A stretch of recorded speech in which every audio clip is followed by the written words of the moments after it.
This morning, I visited sanitation department crews who are on snow removal duty. The winter storm is certainly on everyone's minds, and I can tell you that there were a lot of plows on the front of trucks. There was a big snow melter ready to go if necessary. They had one plow that if we had 10 feet of snow, it would blast right through it, but I don't think we're going to need that one.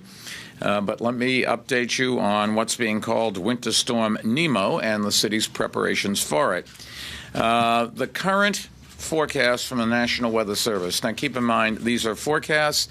This is a reasonably unpredictable storm. It could turn further northeast or it could stall and give us more precipitation. Right now, as you know, outside, it is all rain. There really isn't any snow. Even when you look at the grass, it's pretty clean. But the heavy snow is supposed to come in later on.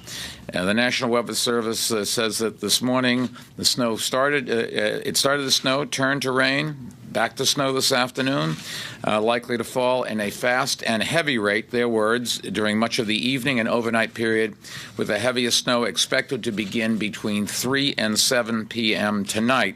And by the time the storm passes early Saturday afternoon, we're expecting to have accumulations of 10 to 14 inches across the 5 boroughs based on the latest National Weather Service, and higher local accommodations are possible. Now, all of that could change. The storm could move much further east faster, and we could have an awful lot less snow, which would be great. But we've got to prepare for the worst case. And this is what the National Weather Service says is the worst case. As widely reported, the storm is resulting from the merging of 2 low-pressure systems, one approaching from the west, the Chicago area, and one coming up the Atlantic coast from the North Carolina area. And largely because of the coastal northeaster, we'll see sustained winds of 10 to 30 miles an hour, gusts up to 40 or 50 miles an hour. And this combination of snow and high winds and the reduced visibility are hazards for travel, and it's why we remain under a blizzard warning through 1 p.m. on Saturday. As New Yorkers know all too well, high winds can also disrupt electrical service in neighborhoods with overhead lines as trees topple down or branches shear off trees and do serious damage. Let me just remind you, if you have a tree come down and there's a power line down, don't go near it. Don't touch it. Pick up the phone, call 311, and they'll tell you what to do, and we'll get a professional crew there to remove it. That power lines are dangerous, and every time we have a storm like this, or many times we do have tragedies occur. A final potentially hazardous element of this storm is some coastal flooding. It is likely to happen during high tide, which will wash up at the Bowery shortly after 7 p.m. and along the Long Island Sound shores of northern Queens and the Bronx several hours later. The reason it's much later there is that the water has to go around Montauk and come all the way down Long Island Sound before it hits northern Queens and the Bronx, whereas the water from the Battery comes straight in from the ocean. Many of the same communities that were inundated by Hurricane Sandy's tidal surge just about 100 days ago are likely to see some moderate coastal flooding this evening. It's likely to reduce the kind of coastal flooding that can be expected in these areas during such storms, and people know how to deal with it.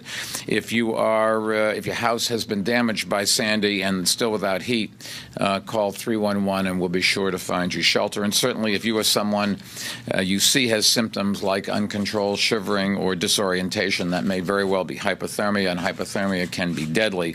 So anyone with these symptoms should get someplace warm immediately. Also, please do not use gas ovens or ranges to heat your homes. That can lead to carbon monoxide poisoning, which can be fatal. Let me walk through what city agencies are doing in response to the storm, starting with preparing to clear streets and highways of snow. City sanitation workers are on a full mobilization and have been since Thursday night.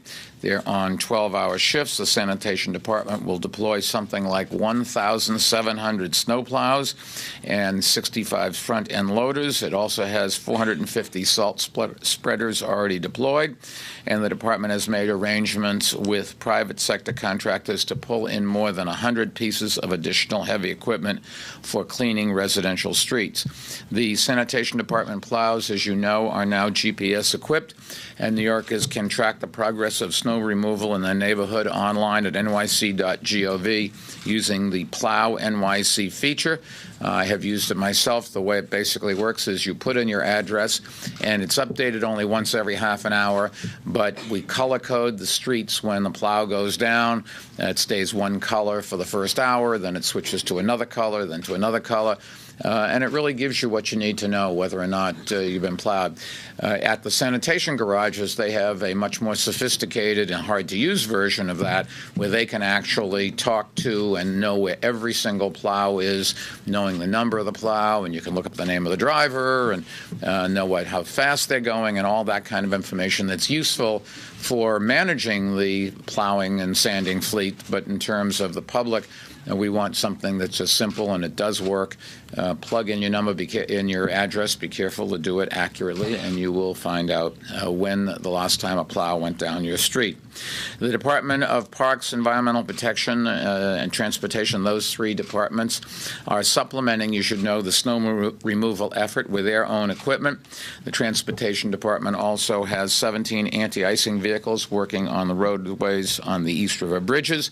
And in addition, the NYPD has a fleet of 95 tow trucks on the streets and prepared to remove stalled vehicles, with additional tow trucks being deployed by the Departments of Transportation and Parks.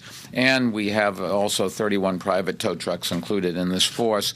So we've got a whole system of pulling together all the resources, all the tow trucks, and we certainly think we have enough. And finally, to assist with snow removal, street cleaning, and parking meter regulations will be suspended citywide today and tomorrow.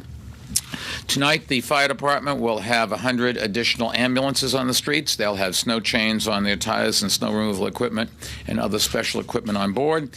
And because snow conditions can make fighting fires even more difficult, the FDNY has added an additional firefighter to each of their engine units, starting with tonight's tour of duty.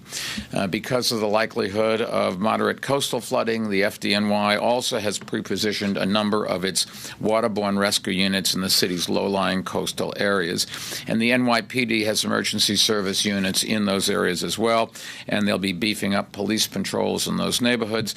The police department will also be putting additional highway patrol units on duty to help stranded motorists.